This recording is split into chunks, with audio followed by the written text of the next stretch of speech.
Good evening all my dear.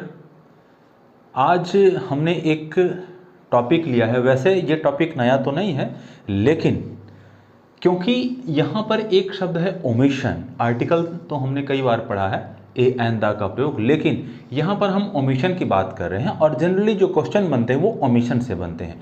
Omission का मतलब होता है छोड़ देना, जहाँ पर द का प्रयोग ना हो, जहाँ पर हमें द को छोड़ना पड़े, है ना, जहां पर इसको हमें छोड़ देना पड़े, तो हम उस ओमिशन की बात कर रहे हैं। इसे हम नो आर्टिकल भी कहते हैं। क्या बोलते हैं? नो आर्टिकल, मतलब जहां आर्टिकल की जरूरत नहीं पड़ती।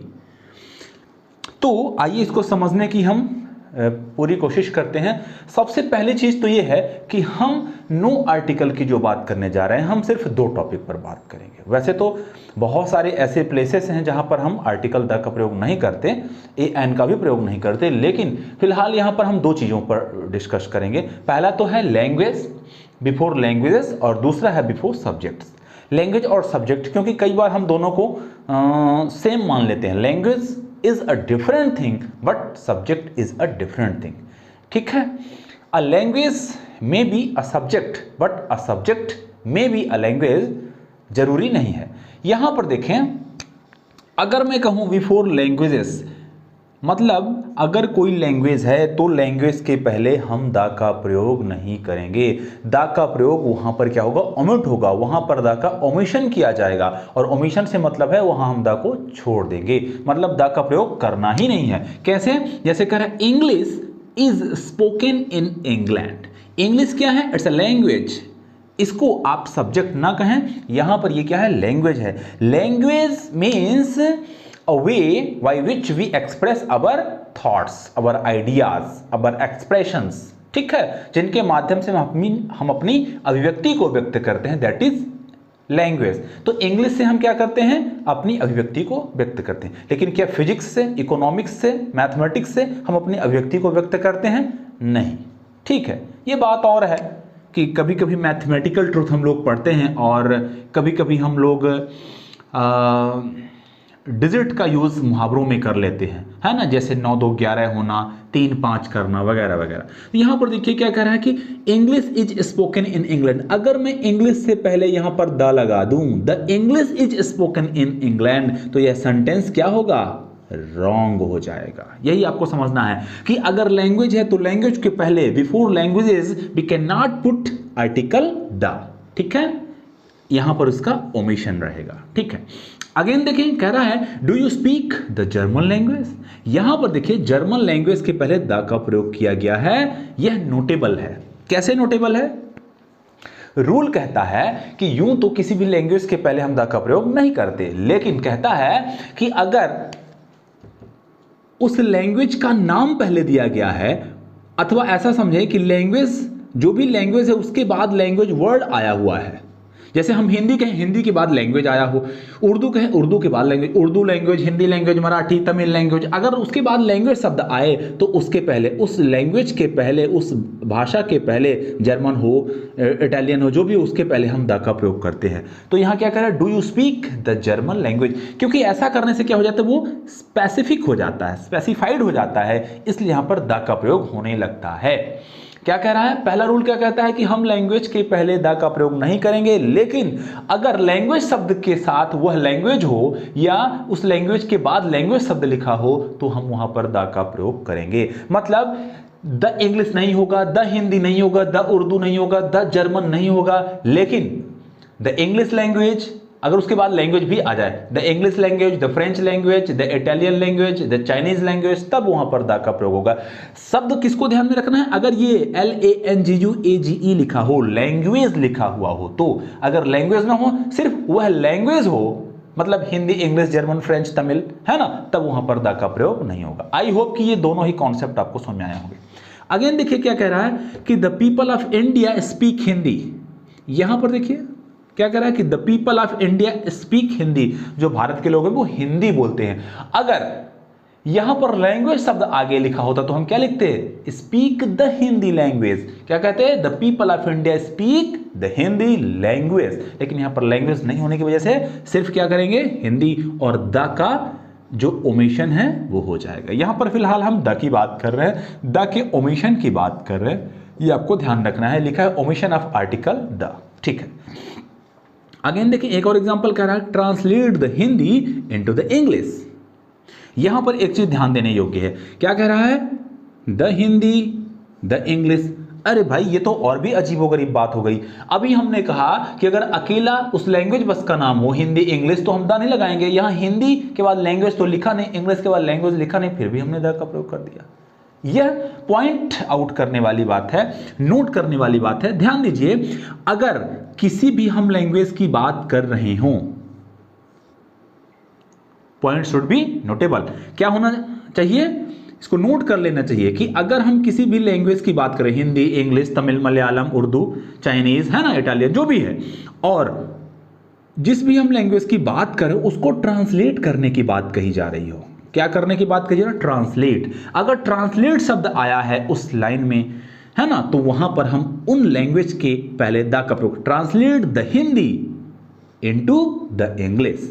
अगर सिर्फ एक लैंग्वेज की बात होती लेकिन ट्रांसलेट लिखा होता तब भी हम द का प्रयोग करते। जैसे यहां ट्रांसलेटेड फ्रॉम द हिब्रू, यह हिब्रू से ट्रांसलेट किया गया है, तो यहां पर हिब्रू एक लैंग्वेज है, उसके पहले द का प्रयोग किया गया है। क्यों, क्योंकि यह शब्द ध्यान रखना है ट्रांसलेटेड, इस शब्द को ध्यान रखना है लैंग्वेज। अगर ट्रांसलेटेड वर्ड है, लैंग्वेज वर्ड है, तो उस लैंग्वेज से पहले हम द का प्रयोग करेंगे।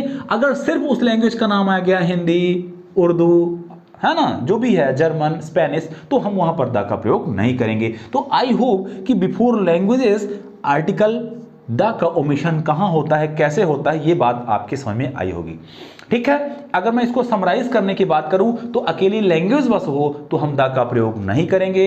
अगर लैंग्वेज के साथ में ये लैंग्वेज शब्द लिखा हो या ट्रांसलेट वर्ड आए उस लाइन में कहीं भी, तो हम वहां पर क्या करेंगे, द का प्रयोग जरूर कर लेंगे। ठीक है, आगे देखिए, बिफोर सब्जेक्ट, सब्जेक्ट के पहले, अब फिजिक्स क्या है, एक सब्जेक्ट है, ठीक है, हिंदी क्या है, एक लैंग्वेज है, ठीक है, वह सब्जेक्ट भी हो सकती है, लेकिन फिजिक्स कोई लैंग्वेज नहीं हो सकती क्योंकि इसके माध्यम से हम अपनी भावनाओं को व्यक्त नहीं कर पाते हैं। तो कह रहा है कि अगर कोई सब्जेक्ट है उसके पहले भी हम द का प्रयोग नहीं करेंगे। क्या कहता है, physics is a difficult subject.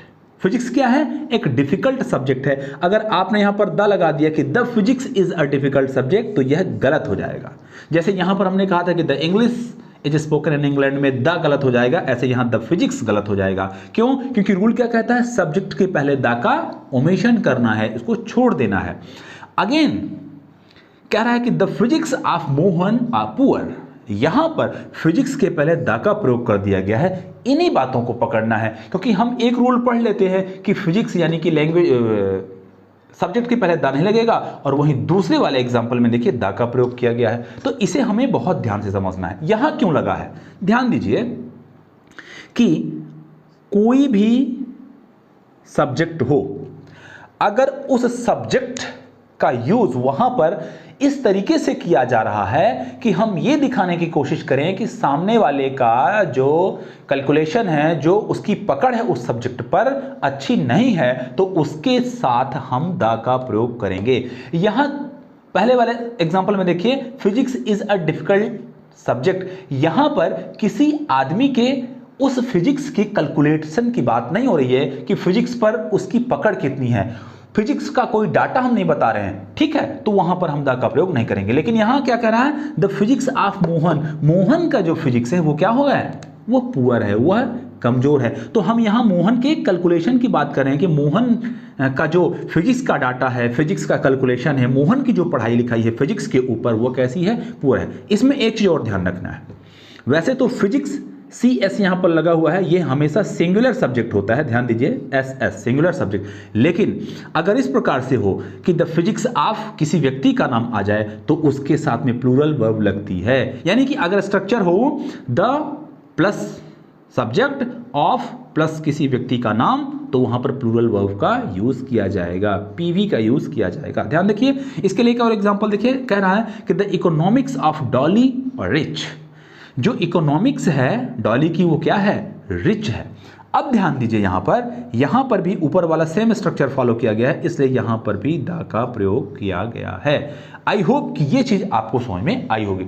दो बातें यहां पर भी कही जा रही है कि अगर हम जनरल सेंस में किसी सब्जेक्ट की बात कर रहे हो तो द का प्रयोग नहीं होगा, लेकिन अगर हम वहां डाटा, आंकड़े, आकलन और उसके पढ़ाई लिखाई की बात करें, उस पर उसकी पकड़, उसके कैलकुलेशन की बात करें, तो वहां पर हम द का प्रयोग करने लगेंगे। आखिरी वाली जो बात है इसको आपको बहुत अच्छे से पकड़ के रखना है, क्योंकि हम जब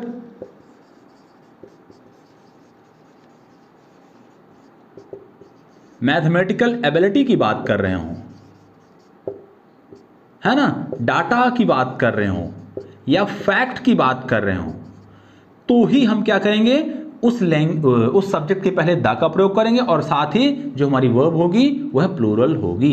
इन बातों को हमें ध्यान में रखना है। अच्छा, मेरे को एक बात बताइए, जाते जाते होमवर्क भी लेते जाइए, कि अगर जैसे मान लीजिए इतना सारा हमने पढ़ा और लास्ट में मैं आपसे कह दूं कि he knows Hindi, English and Tamil, तो बताइए कि क्या यहां पर इन लैंग्वेजेस के पहले द लगेगा या नहीं लगेगा? ये आपको कमेंट में करके बताना है। जैसे अगर मैं एक से अधिक लैंग्वेज से मतलब नहीं है, मैंने क्या कहा, he speaks Hindi, English and Tamil, या कोई भी लैंग्वेज हो सकती, क्या इनके पहले द लगेगा? He speaks the Hindi, he speaks the English, he speaks the Tamil, क्या ऐसा होगा?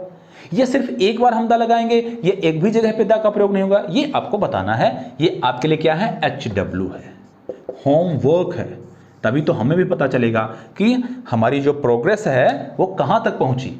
तो आई होप कि ओमिशन ऑफ आर्टिकल में लैंग्वेज के पहले और सब्जेक्ट के पहले कहां द लगेगा, कहां द नहीं लगेगा, ये चीज आपको क्लियर हो गई। वैसे तो द का ओमिशन बहुत सारा है, जैसे हम माउंटेन रेंज के पहले द का प्रयोग करते हैं, लेकिन अगर पीक ऑफ माउंटेन हो जैसे माउंट एवरेस्ट, उसके पहले हम द का प्रयोग नहीं करते हैं। ठीक है, इसी प्रकार छोटी छोटी चीजों के पहले हम द का प्रयोग तब कर देते हैं जब हम उसको पर्टिकुलराइज कर देते हैं। जैसे मैं यूं कहूं कि I stay at the hotel, तो द होटल का मतलब क्या हुआ यहां पर कि the hotel where I stay, तो वहां पर वो पर्टिकुलराइज हो जाता है। वैसे नॉर्मली होटल के लिए हम द का प्रयोग नहीं करते, there was a hotel, there was the hotel हम कर ही नहीं सकते, लेकिन I stay at the hotel particularize हो जाता है। तो किसी भी चीज को जब हम पर्टिकुलराइज कर देते हैं, क्या कर देते हैं, पर्टिकुलराइज कर देते हैं, तो वहां पर हम द का प्रयोग करना शुरू कर देते हैं। ऐसा a man, the man was very calm, मैंने एक आदमी को देखा वह बहुत शांत था, तो अमैन से द मैन। तो कहने का मतलब क्या है कि पर्टिकुलराइज करने के बाद हम वहां पर द लगा सकते हैं। ठीक है, तो आई होप कि ये बात आपको समझ में आई होगी। Thank you so much guys. इस जानकारी को आप अपने अन्य साथियों तक भी बढ़ाएं, ताकि ज्ञान का जो आलोक है बढ़ता ही जाए, फैलता ही जाए, सबका भला हो। Thank you so much.